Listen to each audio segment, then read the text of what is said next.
आज सुनेंगे जेएनयू से उच्च शिक्षा प्राप्त और राजस्थान विश्वविद्यालय अलवर में एसोसिएट प्रोफेसर रूपा सिंह की लिखी हुई कहानी सन्नाटे की गंध।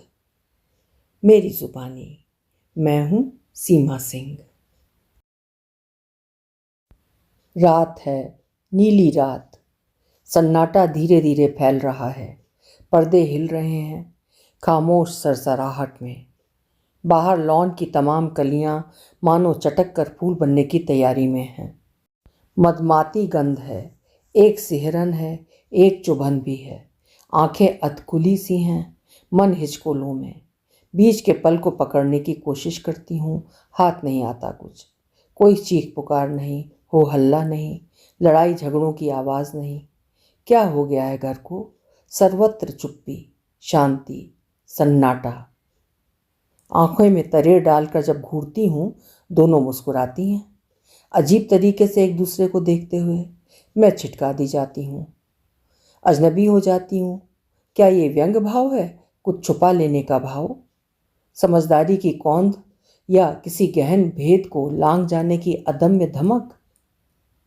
कुछ तो है इस मुस्कुराहट में, आंखों में भी कुछ है। इतनी सधी हुई निगाहें जो एक साथ उठती हैं, आपस में मिलती हैं, डंक मारती हुई कालिया नाक सी फिर पिटारे में छिप जाती हैं। आपस में इतना प्रेम उमड़ रहा कि इन दिनों झगड़े कम हो गए हैं। उस दिन भी देखा था, अपने अलग बाथरूम के बीच में टॉवल स्टैंड पर रुके दोनों पहले की तरह कॉरिडोर में धक्के नहीं खाए, चिल्लाए नहीं। धक्का तो था एक रगड़ से, लेकिन चिल्लाहट नहीं। वही मुस्कुराहट। मुस्कुराहट? ओह, याद आया। कैसे भी ये मुस्कुराहट हूबहू वैसी ही थी। धत, मैं भी कहाँ परेशान हो रही हूँ। जब नई नई शादी होकर आई थी, देवरानियों जेठानियों के बीच पारस यूं ही नहीं मुस्कुराता था छिप छिपा कर मुझे देखकर। बाप से मेल खाने लगी हैं उसकी बच्चियों की मुस्कुराहट। आखिर बड़ी हो रही हैं। बड़की 14 छूने को है, भले देखने में 15-16 की लगे। छोटे भी 12 पूरे कर रही है। बाप जैसी ही हैं दोनों, लंबी चौड़ी कदकाठी, सुंदर और सेहतमंद बच्चियाँ। बच्चियाँ बड़ी हो रही हैं, बड़ी हो रही हैं तभी बदल रही हैं शायद। कुछ दिनों से देख रही हूँ, डांटती हूँ तो शिकायत नहीं करती, कुछ बोलने से पहले ही बरस दी जाती हूँ। ओह, रहने दो, हम देख लेंगे, आप जाओ, हम सब कुछ अच्छे से संभाल लेंगे। ज़्यादा काम नहीं है, हो जाएगा। घर साफ करना, बर्तन रखना, कपड़े तहाना। आप जाओ ना, आओगे तो सब किया धरा मिलेगा। ये तो सच में कमाल है जी, रब्बा मुझको सद्बुद्धि दे। सब कहते थे परेशान ना होना, टीनेज आएगी इनकी तो ऐसे ही करेंगे, लेकिन इतनी चिल्लपों। मैं तो पिछले 2 वर्षों से आए इस टीनेजी बदलाव से परेशान थी। पता नहीं कब ये एज आगे खिसकेगी और ये स्थिर होंगी। मेरा तो बैंड बज जाएगा तब तक। कहीं बाहर जाने का नाम ले लूँ बस, हल्ला शुरू। कभी कहीं साहित्यिक गोष्ठी है, मंडी हाउस में नाटक है, कविता पाठ है, कभी पुस्तक विमोचन भी है। एक आध बार साथ ले गए तो वापस आकर लताड़ खाई। हम बोर हो गए वहाँ बुरी तरह, घर पर ही पढ़ लेते तब तक। और मेरे जाने की बात निकलती नहीं कि क्यों जाती हो रोज़ रोज़, हमें अकेले अच्छा नहीं लगता है, बोर हो जाते हैं। हाय रेन की बोरियत। अब तो जिस दिन जाना होता है, दिन में खाने की मनपसंद एक्स्ट्रा चीज़ें मंगवाकर फ्रिज भर देती हूँ कि जाने के समय हल्ला न मचाएं। क्या करूँ, मेरे लिए ज़रूरी है जाना। ये सब मेरी मानसिक खुराक है। साहित्यिक चर्चा होती है, लोग मिलते हैं, कुछ पढ़ने गुनने का सिलसिला बनता है। मुझे पसंद है। मंडी हाउस में नाटक देखने के लिए तो मेरी आत्मा बेचैन रहती है। बाप भी दूर है इनका, जो रहता साथ तो मैं जाती कभी अकेली। नहीं वो रहता तो सब साथ जाते या फिर कोई ना जाता। सब हमेशा चिपट के रहते साथ साथ। दूर तेजपुर की विश्वविद्यालय की नौकरी, छुट्टियों में आ पाता पारस, और तब उस समय हम सब मॉल जाते, खाना खाते, मूवी देखते। छन्न छन्न मेरी हंसी की झनकार पूरे घर में फैली रहती। माँ बाप को खुश देखकर दोनों बेटियां ठुनकती रहती, प्यार से गीली हो बेवजह। कभी माँ को आवाज़ें देती, कभी बाप को। शिकायतें लगती, एक दूसरे का फैसला करवाती। अभी कुछ दिन पहले ही इतना शोर हुआ करता था, माँ देखो मेरा कलर पेंसिल ले लिया। इसने मेरा पेंसिल बॉक्स क्यों छुपाया? इसने मेरी किताबें फाड़ दी। मर जा तू। तू क्यों नहीं मरती? लड्डू बांटूंगी, मर जा मर जा। दोनों की चीखें। ओफ, मर मर मर तो मैं जाती। बड़ी तो बाप रे, दादागिरी ऐसी कि एक दिन देखते देखते छोटी का हाथ बुरी तरह मरोड़ दिया। डर से थरथराने लगी। कभी जो मैं ना रहूं, एक दूसरे को अपाहिज ही कर डालें ये तो। थप्पड़ मारा दोनों को। चिल्ला कर रोई। फिर मुझे रोते देख सन्नाटा पसर गया घर में। पारियां बंधी हुई हैं अपने अपने कामों की। मैं क्या क्या करूं? हम 3 ही तो हैं। 3 भी पूरे नहीं। 2.5 गंजियां दा परिवार। 38 वर्षीय माँ, चढ़ती वयस की 2 बेटियां। सप्ताह में 2 बार भी कपड़े धोने की मशीन लगाओ तो काफ़ी है। और क्या काम? छोटे छोटे काम बचते हैं, जैसे स्कूल ड्रेस रात में निकाल रखना, जूते पॉलिश, एक्वागार्ड से पानी की बोतलें भरना, धुले बर्तन रैक पर सजा देना, बिस्तर बनाना और रात को फुलके सेक लेना। सारे काम बटे हुए हैं।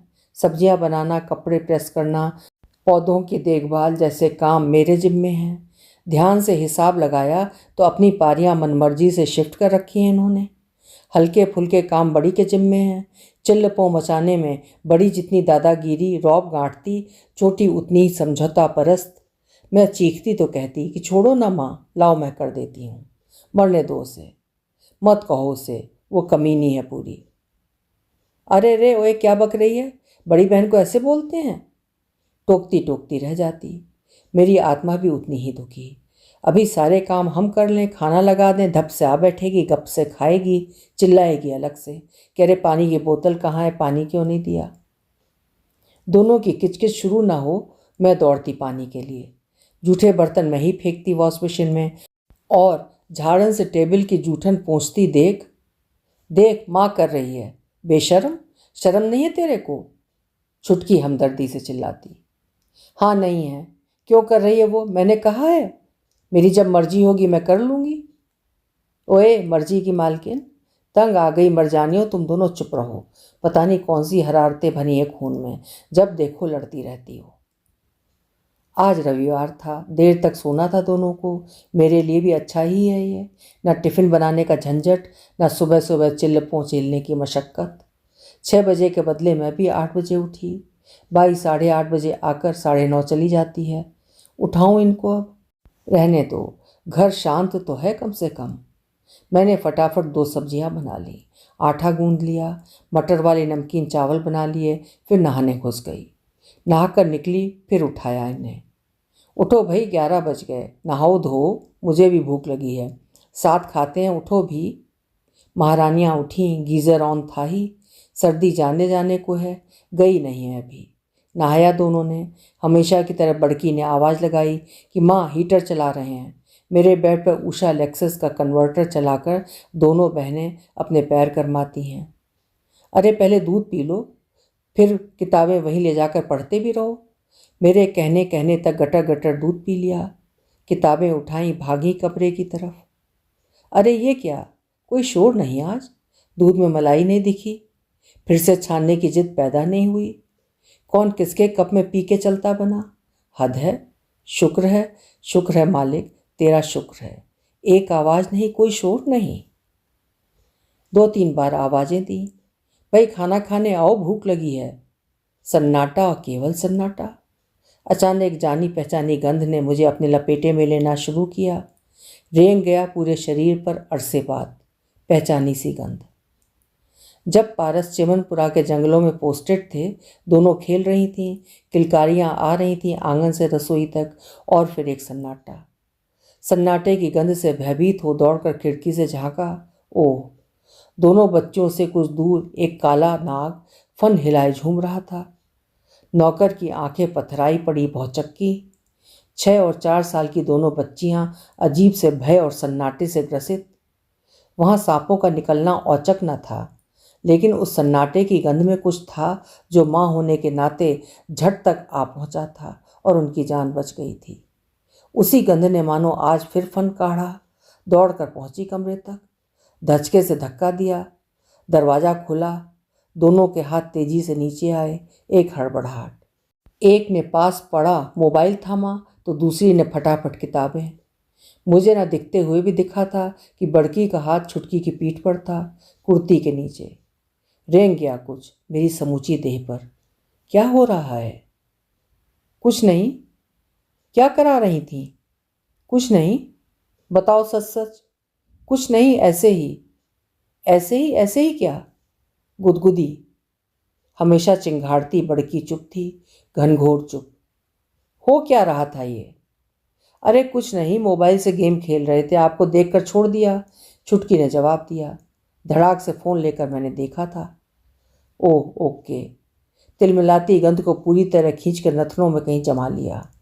अत्यधिक मुलायमियत से बोली, चल मेरे साथ खाना लगवा दे। बाहर आते ही ज्यों सटाया उसे, अपने से बुरी तरह चिपक गई मुझसे। धड़कने उसकी धड़ धड़। किचन में जाने को मुड़ी कि कनखियों से देखा दरवाज़ा आहिस्ते से खोलता एक वजूद डाइनिंग टेबल पर आ बैठा है। चार आंखें मिली आपस में, रुकी, नीचे झुकी, कोई थिरकन नहीं, बर्फ की ठोस सिल्लियाँ। खाने के बर्तन जूठे छितर रहे। मैं बीते समय में पहुंच गई, अपने गांव के लंबे चौड़े घर के आंगन में। जब गर्मी की रातों में जमीन पर गद्दे बिछाकर पंक्ति में हम सोते सब एक साथ, माँ और नानी की कड़ी पाबंदियों से लैस। मादाओं का घर था वो। चारों तरफ एक ही गंध, एक ही तरह के वस्त्र, मासिक पड़ावों के कष्ट। नानी की दबंगई और माँ की अच्छी नौकरी ने हम तीनों रूपवती गुणवती बहनों को जीवन की सुविधाएं दी, तो पुरुषों से लेकर असहजता भी। भले ही उनकी दी हुई दबंगई ने जमाने को ठेंगे पर रखने का कौशल दिया, लेकिन अभी भी दबी झुकी नज़रें परिवार और विवाह जैसी संस्थाओं से विद्रोह करने का अतिरिक्त साहस पैदा नहीं कर पाई। तीनों बहनों में मैं बिचली, सीमा और रेणु में खूब पटती। मैं पढ़ाकू, अलग थलग, दिखने में भी कमज़ोर, थोड़ी सांवली पतली, लंबी छड़ी सी। तेल भर भर के सिर में थोपे दो कसी चोटियाँ, फैशन वैशन से दूर अपने में रमने वाली। तीनों बहनों में मात्र 2 वर्षों का अंतर। वे दोनों गदबदी, गोरी, पढ़ने की कम, गप्पों की अधिक शौकीन। रोमांच से मेरे रोए खड़े हो जाते जब देखती निकलते ही अगले मोड़ पर किताबों के बीच छुपा कर लाई बिंदी माथे पर सज जाती और लौटते वक्त वापस पन्नों में चिपका दी जाती। मैं चाह कर भी माँ से नहीं बता पाती। सही है कि जवान होती लड़कियां जाने क्या क्या अपने सीने में दबाए छुपाए बड़ी होती हैं। साझा करने बैठो तो पुरानी से पुरानी औरत के लिए भी वहाँ कुछ नया होता है। सब एक जैसी ही पीड़ा से बिलबिलाती रहती हैं। पड़ोस की सभी लड़कियों से उनकी दोस्ती, छत पर दरवाजे पर जब देखो हंसी ठट्ठा गप्पे मारना, और मैं उतनी ही रट्टा मारने की शौकीन। पढ़ने में खूब मन लगता। एक और काम बड़े शौक से करती, झाड़ू लगाने का। छत साफ, घर के सामने दूर तक गली साफ, फूल और गमले भी पसंद। मैं पानी देती, वे मुझसे बातें करते। नई कलियां मेरी आंखों की सेंक से बड़ी होती, फिर भी न जाने कैसे उन्हें क्या होता, सारा दिन मेरे सामने इठलाती। किसी एक रात न जाने कैसे चटक के सुबह फूल बनी मचलती मिलती। रातों को जाग कर भी देखने का प्रयास किया, लेकिन अबूझ पहेली। बीच का समय पकड़ से बाहर ही रहता। दीवारों पर, छत की मुंडेरों पर छूटते चूने की गंध भी मुझे बेहद प्रिय होती। जीभ से छुआती, छन्न से जीभ सूख जाती, गला खुश्क हो जाता, एक महक सी जाती अंदर तक, प्यास मरोड़े डालती अंदर नाभि तक। पता नहीं इस उम्र की एक ऐसी तृष्णा थी जो अच्छी लगती थी। रीमा और रेणु जब देखो खी करती, मुस्कियाती। गर्मी में आंगन में सोते वक्त माँ मुझे बीच में डाल देती। उनकी मुस्कुराहटें तंग कर देने वाली होती। परेशानी की हालत में याद करते हुए मुझे लगा, अरे यही तो, एकदम यही मुस्कुराहटें उतरी हैं बच्चियों पर। दोनों निश्चित ही अपनी मौसियों पर गई हैं। वैसी ही छुपी छुपी मुस्कुराहट, आहें। जी अब मैं समझी। लेकिन ये क्या समझी मैं, कुछ रेंग गया सारे शरीर पर, यादों की गंध फनफना उठी। मुझे नींद देर से आती थी। दोनों तरफ गर्म सांसों की निश्चिंत नींद, खुमारियों की सरगोशियाँ न जाने किस बेचैनी से भर देती थी मुझे। ठंडे चांद पर टिकी नजरें जैसे गर्म आँच तलाशती। गली के विक्की राजू याद आते। सीमा मेरी इकलौती सहेली, जो उनकी दूर की बहन भी थी, बताती कि उन दोनों में एक बार झगड़ा भी हुआ था। रेशमा मेरी ऐसा बोलकर। मैं? मुझे कौन पसंद करेगा? क्यों करेगा? करेगा भी तो ये दोनों लप्पड़बाज इतनी सुंदर हैं, ठुनकती रहती हैं, मुझ तक किसे पहुंचने देंगी? लेकिन अच्छा लगता। कोई भले यकीन न करे, लेकिन सदियों ये बात रात के बियाबान पहर में लोरियों के खुशगवार लम्हों की तरह एकदम मेरे कलेजे को चीर कर प्रकट होती। मैं उत्साह, आशा, सपनों से भरी मीठी नींद में सो जाती। आज तो नींद आ ही नहीं रही। सीमा ने बताया विक्की देहरादून जा रहा है, मामा के पास वहीं रहकर पढ़ाई करेगा। मन धक से रह गया। राजू है, यही है, वो अच्छा भी ज़्यादा है, लेकिन दोनों थे तो दोनों की वो लड़ाई। असली दमदार बात तो वही थी, लड़ाई वाली, एक अनार दो बीमार वाली। ओह, जो रुक जाता विक्की तो मैं कह देती, उससे रुकोगे तो मैं तुम्हारी हो जाऊंगी, पर जाओ मत। दूर दूर तक कोई मोबाइल ना था। खाम ख्याली में करवटें बदलती मैं, बेचैन सी, पूरा बदन जैसे तना हुआ खाली कटोरा था। पानी पी लूँ शायद तृप्ति लगे, कि उठती उठती थम गई मैं। रेणु का हाथ नींद में ही चप से मेरे सीने पर पड़ा। झिड़क दूँ हाथ? अरे उठ जाएगी बंदरिया, दम साध लिया, पता ना चल जाए कि मैं अब तक जाग रही हूँ। छी न जाने क्या सोच रही हूँ, चुप पड़ी रहने में ही भलाई। गुलगुथना हाथ प्यास के ऐसे स्रोत पर था जहाँ से अमृत की खान निकलती है। हटा दूँ हाथ? नहीं। वो पल जाने कैसा था, पैर के नखने से लेकर सिर की चोटी तक अद्भुत सनसनी। उसने करवट ली, पूछा सोई नहीं अभी तक? हाथ बिना हटाए आंखें बंद किए ही पूछा, सोती हूँ। मैंने करवट बदल ली। हाथ पीठ सहलाने लगे, बढ़ने लगे जहाँ जहाँ बंधन थे। अजीब सुरसुरी मची थी, सदियों की खुजली जमी थी मानो। बंद खुलने लगे, हाथ रेंगते हुए आगे बढ़ रहे थे। कांटेदार झाड़ियों में ऊंचे ऊंचे टीले, धमकता कोई चढ़ जाए सीधे कैलाश पर्वत, छेड़ दे तांडव। अनिर्वचनीय सुख, वर्जित जगहों का सुख, स्पर्श सुख, बंदिशों से पार जाने का सुख। सारा बदन मानो नन्ही हथेलियों में दब पिस जाने को आतुर। बगैर किसी प्रायोजित संवाद के, इशारेबाजी के हमने इन पलों को जिया, और एक सीमा के बाद मैंने कांख को लांघते हाथों को दबाकर बरस दिया। आगे और नहीं। हम बच्चों को आगे का रास्ता मालूम न था, लेकिन माँ और नानी की हिदायतें बखूबी याद थीं। बीमारी हो जाती है, अपना शरीर मत छूने देना किसी को, खासकर नीचे और ऊपर की जगहें। कोई ऐसी हरकत करे तो तुरंत बताना हमें। डरे हुए दोनों रुक जाते, वहीं मर जाते, ऐसे ही जी जाते। हम दोनों पक्की सहेलियां थे, एक दूसरे का काम फटाफट निपटाती थीं, शिकायत का मौका नहीं देती, मुस्कुराती थीं। वहीं बड़की छिटका दी गई थी, अजनबी सी। एक कली जब फूल की उम्र में छलांग लगाती है तो कुछ सन्नाटे होते हैं, मुस्कुराहटें होती हैं, चटकना होता है तो बिखरने से बचना भी होता है। कत्थई गुलाबों की अपनी गंध होती है जो फव्वारों से फूट पड़ती है। खाद और पानी का संतुलन उन्हें समय से पहले कुम्हलाने से बरसता है। रात दोनों बेटियों को साथ लेकर सोने गई। खूब प्यार किया उन्हें। बड़की से पूछा, कहानी सुनेगी? सारे दिन से जमी बर्फ की गेंद पहली बार झुलसी। हाँ, सुनाई मैंने यही कहानी, मेरी अपनी कहानी। क्या हुआ था मेरे शरीर को, कैसी फुरफुरी थी, कितना अनिर्वचनीय सुख। लेकिन उसके बाद क्या? कली फूल बनकर बिखरती नहीं है, अपनी सुगंध से अपनी अस्मिता का ऐलान करती है। नन्ही नन्ही फुरेरियों से थरथराते ताजे उगे दो शरीर मेरे दोनों ओर लिपट गए। हाँ माँ, ठीक कहती हो। उठी, बत्ती जलाई, दोनों बच्चियां उठ बैठीं। मिचमिचाई आंखों से अपने को रोशनी में एडजस्ट किया। नजरें मिली, संकल्प की एक विद्युतीय लहर मुझ तक प्रवाहित हुई। मैं अब उनके बीच की कड़ी थी। हम तीनों एक दूसरे को धुली धुली नहाई रोशनी में निरख रहे थे। गोपनीय न था कुछ। मैंने बत्ती बुझा दी। रात परिपक्व हो चली थी, फूल मुस्कुरा रहे थे, सन्नाटा सुगंध से भरा था।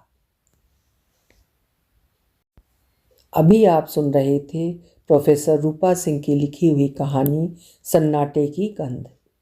आशा है कहानी आपको अच्छी लगी होगी। कल फिर मिलेंगे। आपका समय शुभ हो।